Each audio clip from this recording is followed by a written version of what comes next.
9 sampai 13. Matius 9 ayat 9 sampai 13. Kalau sudah ketemu, saya baca ayat yang ganjil, saudara tolong baca ayat yang gimana? Sudah ketemu? Siap? Siap. Setelah Yesus pergi dari situ, ia melihat seorang bernama Matius duduk di rumah cukai. Lalu ia berkata kepadanya, "Ikutlah aku." Maka berdirilah Matius lalu mengikut dia. Kemudian ketika Yesus makan di rumah Matius, datanglah pemungut cukai dan orang berdosa dan makan bersama-sama dengan dia dan murid-muridnya.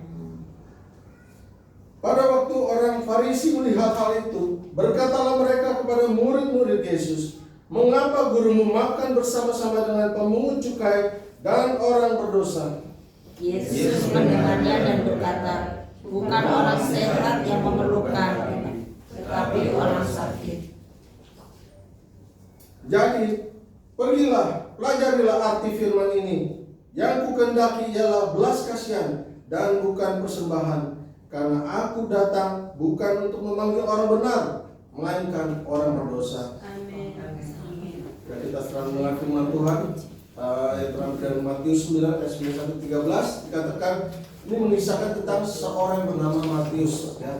Dia seorang pemungut cukai. Pemungut cukai yaitu adalah profesi yang tidak disukai oleh bangsa Yahudi. Ya saudara, karena apa saudara? Dia profesi yang paling dibenci oleh bangsa Yahudi. Karena apa saudara? Dia memungut pajak, ya, tidak sesuai dengan yang seharusnya diambil saudara. Ya. Dia memungut pajak tidak yang seharusnya diambil. Dia menaikkan pajak yang begitu tinggi untuk bangsa Yahudi. Ya. Lalu orang cenderung tidak suka, ya, berurusan dengan petugas pajak. Petugas pajak diibaratkan, ya, dia sebagai seorang yang koruptor, ya, tidak jujur. Dia juga tidak jujur pada pemerintah. Dia memperkaya dirinya sendiri, ya Pak. Jadi Matius ini tugasnya sebagai pemungut pajak yang tidak jujur, yang begitu dibenci oleh bangsa Yahudi. Lalu mereka dianggap koruptor. Matius selain memungut cukai, dia juga dipandang sebagai apa saudara? Sebagai antek penjajah, antek penjajahnya Romawi saudara. Pada saat itu bangsa Romawi menjajah bangsa Israel, ya saudara, menekan bangsa Israel. Dan si Matius ini memungut pajak untuk bangsa Romawi. Tapi dia menekan bangsa Yahudi, saudara. Sehingga bangsa Yahudi sangat tidak suka oleh Matius ini. Ya, jadi bisa dibayangkan betapa orang Israel sangat membenci, orang Yahudi membenci si Matius ini. Nah, di sini kita akan melihat saudara, ada perubahan yang radikal yang terjadi dalam diri Matius. Ya. Yang pertama, Matius merespon panggilan Tuhan. Ya. Kita akan membaca di dalam Matius 9 ayat 9. Saya bacakan. Setelah Yesus pergi dari situ, ia melihat seorang yang bernama Matius duduk di tempat pemungut cukai. Lalu ia berkata kepadanya, "Ikutlah aku." Matius pun bangkit dan mengikut dia. Wow, saudara, di sini ada satu kejadian luar biasa, saudara, ya. Matius seorang pemungut cukai yang attitude-nya nggak bagus, ya. Yang attitude-nya itu sungguh tidak disukai oleh bangsa Yahudi.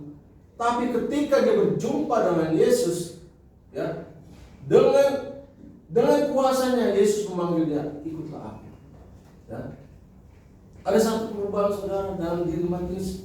Dikatakan bahwa Matius merespon panggilan Yesus, lalu dia mengikut Yesus. Dia bangkit dari meja kerjanya dan dia mengikut Yesus, saudara. Wah, luar biasa saudara. Yesus memanggil Matius dengan penuh kuasa.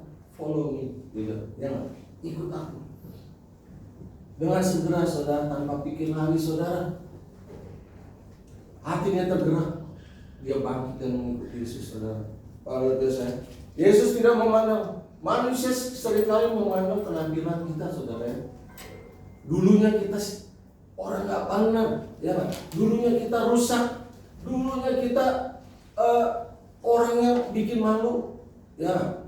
Punya track record yang nggak bagus. Tapi saudara, ketika Yesus melihat Matius, Yesus tidak memandang hanya berdasarkan apa mata jasmani, saudara. Seperti kita memandang, saudara. Kalau kita kadang-kadang melihat orang yang sudah pernah melakukan kejahatan, kesalahan, gitu, saudara, kita segan ya, saudara. Segan mau dekat-dekat juga gitu. Kadang-kadang takut, jangan-jangan saya ditipu sama dia, ya nggak? Kadang-kadang dia mau jahatin saya, gitu. Ya, seringkali kita begitu. Kalau kita udah melihat orang yang track record yang nggak baik, mata jasmani kita melihat apa yang kita lihat. Tapi di sini ketika Yesus berjumpa dengan Matius, ada satu kuasa yang keluar dari Yesus, sehingga apa? Matius meresponi panggilan Tuhan. Dia bangkit, dia ikut Yesus, saudara. Luar biasa. Yesus tidak memandang dengan mata jasmani, dia memandang ke dalam hati setiap kita, saudara. Ya, memang kita belum benar di hadapan Tuhan, saudara. Ya, kita bukan orang benar. Tuhan memilih kita bukan karena kita orang benar, saudara. Ya, oleh karena Dia datang dari surga ke dunia memilih kita. Ya, luar biasa, saudara. Yesus sang Mesias tidak segan untuk mencari mereka yang berdosa, yang dibenci seperti Matius, saudara. Ya. Justru Yesus merangkul mereka. Ya. Untuk itulah Dia datang ke dunia, supaya apa? Kita yang tadi orang berdosa, yang tidak layak, Tuhan melayakkan saudara dan saya. Amin. Ya. Banyak juga orang menganggap kita yang memang kita tidak ada yang benar, saudara ya. Satu pun kita tidak yang benar. Ya. Kita belum benar, saudara. Tapi Tuhan, Yesus datang. Dia mau memulihkan kita. Dia mau membenarkan saudara dan saya. Kita boleh di tempat ini, saudara. Karena apa, saudara? Karena kita juga merespon panggilannya. Amin. Amin. Kita ada di sini karena Tuhan memanggil saudara dan saya. Kita meresponi. Kalau kita tidak meresponi, kita ada di luar sana. Amin. Masih banyak orang di luar sana. Ketika Tuhan panggil, dia tidak meresponi. Dia tidak dengar-dengaran. Tapi bersyukur kepada Tuhan, kita ada di tempat ini. Karena kita dengar-dengaran, kita mau merespon panggilan Tuhan. Amin. Ketika kita dipulihkan dan dipakai Yesus, pasti banyak orang yang nggak suka, saudara. Amin. Ada orang pasti bilang, siapa si Stephen? Dulu dia tuh, begini, ABC, banyak sekali kesalahannya, saudara. Ya, belum Pak Bonar, si Pak Bonar tuh orang gini-gini, ya. Yang tahu siapa, saudara? Pak Bonar dan Yesus. Amin. Kita nggak ada yang tahu, ya. Pak Bin nggak tahu sejujurnya siapa saya, ya. Pak Bonar nggak tahu siapa, tapi Tuhan tahu. Yesus tahu, tapi Dia pilih kita. Amin. Dia pilih saudara dan saya ada di tempat ini, saudara. Luar biasa, saudara. Kasih Tuhan luar biasa. Memang kesalahan kita banyak, saudara. Tapi Tuhan luar biasa memilih saudara dan saya. Kasihnya luar biasa. Lalu yang kedua, saudara, apa yang terjadi dengan Matius? Di sini dikatakan Matius berani bayar harga untuk meninggalkan zona nyaman untuk suatu kekekalan, saudara. Ya, ketika Yesus memanggil dia, ikut aku, follow me. Dia tanpa pikir lagi, saudara. Dia bangkit dari tempat duduknya, dia mengikuti Yesus. Sebenarnya tempat duduk yang dia duduki itu zona nyamannya, ya nggak, saudara? Dengan dia duduk di situ, dia banyak menghasilkan uang, ya. Dengan memungut pajak dari orang Yahudi, dia korupsiin, ya. Nyaman nggak, saudara? Nyaman. Ya. Seringkali kita begitu, saudara. Begitu sulitnya kita meninggalkan zona nyaman kita untuk suatu kekekalan, untuk satu panggilan Tuhan. Ya. Yang dulunya mungkin, saya ini enak banget nih, banyak kantal, ya, banyak cuan. Karena apa? Saya bisa nipu si A, nipu si B, ya, nipu si C. Saya bisa menghasilkan banyak uang nih. Tapi ketika ada orang yang memberitakan kabar baik pada kita untuk meninggalkan semua kebejatan kita, ternyata rasanya apa saudara? Sulit ya saudara. Secara manusia sulit. Karena apa? Itu zona nyaman kita. Ya, kita boleh mendapatkan kenikmatan yang luar biasa dari hasil yang kita kerjakan selama di dunia. Amin. Ada satu kenikmatan, ada satu kepuasan jasmani ketika kita melakukan hal-hal yang tidak berkenan sama Tuhan.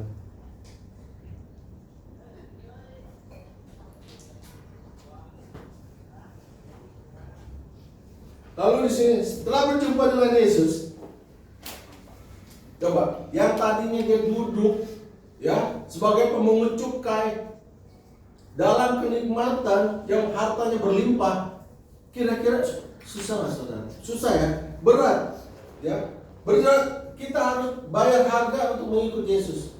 Amin ya. Matius berani bayar harga untuk mengikut Yesus. Bagaimana dengan kita saudara? Bisa nggak kita meninggalkan kebiasaan-kebiasaan kita yang buruk, ya, kebiasaan-kebiasaan kita yang lama, ya, yang tadi merokok jadi tidak merokok, ya, berat nggak? Berat. Saya mengalami saudara, kadang-kadang berat saudara. Tapi ketika Tuhan panggil saya suruh sekolah kitab, saya bilang Tuhan, saya merokok Tuhan. Saya baca di situ. Syaratnya nggak boleh merokok Tuhan. Bagaimana Tuhan? Saya bilang Tuhan, saya masih merokok. Lalu saya berdoa, ya. Saya berdoa sama Tuhan. Tuhan, kalau Tuhan izinkan saya boleh sekolah kita, tolong Tuhan berhentikan rokok saya. Saya mau dengar panggilan Tuhan. Apa yang terjadi saudara? Benar-benar saudara. Sejak saat saya serahkan formulir sekolah kita, Tuhan memberhentikan keinginan saya untuk merokok. Sampai hari ini, sampai saat ini, saya juga secara pikiran, kok bisa ya? Kok bisa? Tapi benar-benar saya berdoa, saya memohon sama Tuhan. Tuhan, ini bukan kekuatan saya, bukan kekuatan dari diri saya. Saya mau dengar panggilan Tuhan, tapi Tuhan ubahkan saya, ya. Saya mau turut panggilan Tuhan. Rokok saya berhenti saudara. Jadi saya pikir, iya Tuhan, kenapa ada orang sulit sekali meninggalkan kebiasaan lamanya. Tapi satu hal yang saya dapat pelajaran apa saudara? Ketika kita sungguh-sungguh minta sama Tuhan, Tuhan, pulihkan saya. Saya tidak mampu Tuhan berhenti sendiri tanpa pertolongan Tuhan. Amin. Kuasa Tuhan yang mengubahkan setiap kita. Tinggal bagaimana kita, bagaimana saudara, mau merespon enggak? Ya enggak? Semua tergantung saudara dan saya. Saya lihat Matius luar biasa saudara. Kita mungkin cuma pergumulan kita apa saudara? Yang tadi ngerokok, nggak usah ngerokok. Kayaknya ringan saudara. Tapi Matius ini saudara, ini bukan main-main saudara. Dia pemungut cukai yang kaya raya saudara. Dari hasil korupsinya aja, dia mengalami harta yang begitu berlimpah. Dia bisa menikmati apa yang dia inginkan, istilahnya. Ya, dengan uang dia bisa beli segalanya. Tapi ketika dia mendengar suara Tuhan, follow me, dia tinggalkan semuanya itu saudara. Dia tinggalkan. Dia berani mengambil resiko kerugian. Ya, dia berani mengambil resiko kerugian. Bagaimana dengan kita saudara? Mari saudara, kita tinggalkan semua yang tidak baik. Kita tinggalkan semua yang tidak berkenan sama Tuhan. Amin. Kita mau mengikuti Yesus. Kita mau mendengar suaranya. Tuhan memanggil saudara dan saya untuk apa saudara? Melakukan sesuatu yang baik. Amin. Kita mau melakukan yang baik. Matius meninggalkan apa yang dulu dianggap suatu keuntungan, ya. Sekarang dianggap sebagai apa saudara? Suatu kebodohan. Kebodohan apa saudara? Karena dia menipu orang, dia mencurangi orang supaya dia hidup berkelimpahan. Ya, memang orang dunia pikir lu bodoh amat sih ninggalin pekerjaan itu enak banget gitu loh. Ya, ini kita bisa foya-foya, bisa hidup senang. Tapi Tuhan bilang itu suatu kebodohan. Kebodohan yang akan membawa kita pada kebinasaan. Amin. Kebodohan yang membawa kita kepada binasaan. Matius tidak lagi berpusat pada dirinya sendiri, saudara, tapi dia berpusat pada apa, saudara? Pada kemuliaan Allah, ya, dan menjadi berkat bagi banyak orang. Dia mau menjadi berkat, saudara. Ya, yang dulu kita merugikan orang, yang dulu kita menipu orang, yang dulu kita menyengsarakan orang. Tapi setelah dia berjumpa dengan Yesus, ya, ada satu pikiran yang berubah dalam pikiran. Dia mau memuliakan Tuhan. Dia mau membawa orang-orang untuk mengenal Yesus seperti dia mengenal Yesus. Amin. Demikian juga kita, saudara. Ya. Setelah saya mengenal Yesus, ada satu kerinduan saya. Saya mau bawa orang mengenal Yesus. Ya enggak? Itu tugas kita sebagai orang percaya. Kita mau membawa sebanyak-banyaknya orang untuk mengenal Yesus, supaya apa? Mereka juga diselamatkan seperti kita. Ya, yang tadinya kita pikir kita mendapat untung, ternyata itu satu kerugian. Suatu kerugian, saudara. Suatu kebodohan. Matius meninggalkan. Lalu yang ketiga dikatakan apa? Setelah Matius berjumpa dengan Yesus, dia mengikut Yesus. Matius menyerahkan hidupnya, saudara. Menyerahkan hidupnya sebagai alatnya Tuhan. Dia bilang, Tuhan, pakai aku. Ya, pakai aku. Seturut kehendak Tuhan. Ya. Kadang-kadang kita sudah dipanggil Tuhan, kita sudah lahir baru. Tuhan menginginkan kita melakukan ini, diberi tugas ini, diberi tugas itu. Kadang-kadang kita suka pilih-pilih, saudara. Ya, suka pilih-pilih. Tapi ingat, saudara, kita harus bersyukur kita dipakai Tuhan. Amin. Tuhan memilih saudara dan saya. Ada maksud Tuhan. Ya. Tuhan memilih Matius juga ada satu maksud yang luar biasa, saudara. Ya. Ada maksud luar biasa. Jadi sukacita dan perubahan dalam hidup membuat Matius rindu bersaksi, ya, bagi orang-orang di sekitarnya yang sedang bergumul dalam dosa, ya, agar mereka juga berkesempatan berjumpa dengan Yesus. Matius meninggalkan meja cukainya, saudara. Meja yang menghasilkan banyak uang dia tinggalkan. Ya. Mungkin kita juga sedang mengalami itu, saudara. Ya, kita lagi di zona nyaman. Kita zona nyaman. Kayaknya enak nih, katanya. Saya lagi suka main judi gitu, enak nih kayaknya. Saya bisa dapat untung. Ya. Tapi Tuhan bilang, tinggalkan, ikut aku. Ya. Kini yang memperoleh harta surgawi, saudara, harta surgawi dan harkat hidup yang tidak ternilai, saudara. Ketika dia mengenal Yesus, ternyata dia baru mengerti apa artinya kita harus hidup. Ya, saudara.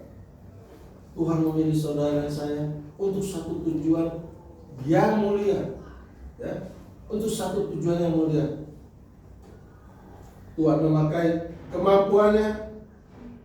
Tuhan memakai kemampuan Matius untuk mencatat, ya, untuk mencatat segala pajak-pajak begitu, saudara. Tapi kini Tuhan memakai dia untuk mencatat apa? Menuliskan Injil yang memberkati banyak orang. Amin. Sehingga berkatnya sampai ke kita hari ini. Amin. Ya. Yang dulu dia hanya mencatat pajak orang, sekarang dia mencatat Injil. Tuhan memakai dia sampai kita diberkati sampai hari ini. Kita boleh mendengar Injil. Amin. Bagaimana, saudara? Saudara siap dipakai Tuhan? Amin. Amin. Amin. Beri kemuliaan bagi Tuhan. Haleluya. Haleluya. Terima kasih. Kita bangga, saudara. Kita bangga. Amin. Kita boleh ada di tempat ini. Tuhan memilih saudara dan saya untuk dipakai. Jangan keraskan hati saudara. Mungkin Tuhan sudah sering memanggil kita saudara, ya. Dia sudah memanggil saudara dan saya sudah berkali-kali mungkin, tapi kita nggak peka saudara, kurang peka. Ya. Hidup masih mau semaunya gue, istilahnya. Ya, seenak gue. Panggilan Tuhan kita anggap angin lalu saudara. Ya. Kita bersyukur. Matius dipakai Tuhan secara luar biasa untuk menjangkau apa? Menjangkau orang-orang yang belum mengenal Yesus, ya, yang belum mendengar siapa Yesus. Dia menulis Injil Matius. Luar biasa. Kita rindu ya saudara, saya percaya. Kita ada di tempat ini, kita orang yang sudah diperbarui. Tuhan sudah memperbarui saudara saya. Dia sudah merestorasi, ya, pikiran kita, ya, apa yang kita ada dalam hati kita, Tuhan sudah ubahkan menjadi seperti Dia. Jadi kehidupan yang berpusat pada Tuhan akan mendatangkan berkat bagi sesama manusia, saudara. Sambut panggilan Tuhan, saudara. Amin. Sambut panggilannya. Tidak ada kata yang lebih indah, saudara. Tidak ada kata yang lebih indah, ya. Ketika Yesus memanggil nama kita, follow me. Amin. Ikut aku, panggil. Tidak ada kata yang lebih indah saudara selain mengikut Yesus. Amin. Baik, demikian firman Tuhan yang telah kami sampaikan. Biar semuanya boleh menjadi berkat bagi kita, menjadi kekuatan bagi kita, bahwa ada rencana Tuhan yang luar biasa dalam setiap kita. Amin. Amin. Bapa kami di surga, terima kasih Tuhan. Kami telah Tuhan menyampaikan kabar baik Tuhan pada saudara-saudara kami. Ya Tuhan, firman menjadi rema, firman menjadi kekuatan bagi setiap kami yang lemah Tuhan. Tuhan, ajar kami untuk mendengar suara-Mu lebih lanjut Tuhan. Ajar kami Tuhan, kasih tahu kami apa yang harus kami lakukan Tuhan. Ya Tuhan, kami boleh menyenangkan hati-Mu. Terima kasih Tuhan Yesus untuk segala kebaikan-Mu. Kau pilih setiap kami ada di tempat ini Tuhan. Kami percaya Tuhan, rencana-Mu baik bagi kami. Terima kasih Tuhan. Terima kasih pakai kami menurut talenta yang sudah Kau berikan kepada setiap kami Tuhan. Terima kasih. Saya berdoa juga untuk jemaat-jemaat ini Tuhan. Ya Tuhan, semakin hari pertambahkan iman, dewasakan imannya Tuhan, hari lepas hari Tuhan. Ya kami hanya memandang kepada-Mu saja Tuhan. Persoalan memang banyak Tuhan, ya, persoalan hidup begitu banyak Tuhan. Persoalan di dalam tubuh Kristus juga begitu banyak Tuhan. Tapi Tuhan, ajar kami dewasa dalam iman kami Tuhan. Kami mau melayani Engkau Tuhan. Pakai setiap kami Tuhan menurut kasih karunia-Mu. Terima kasih Bapa, kami serahkan Tuhan di dalam tangan-Mu. Pakai setiap kami hanya di dalam nama Tuhan Yesus. Berkati juga Pak Adi sebagai gembala tempat ini. Beri kesabaran, beri hikmat, beri kesehatan Tuhan. Keluarganya juga Tuhan, diberikan kesehatan. Ya boleh dipulihkan secara sempurna Tuhan. Ya boleh beraktivitas sempurna. Ya boleh ini juga sebagai penopang bagi dengan sempurna Tuhan. Terima kasih Bapak. Kami serahkan Tuhan, mati dalam tangan-Mu. Hanya di dalam nama Tuhan Yesus kami berdoa dan mengucap syukur. Percaya katakan Amin.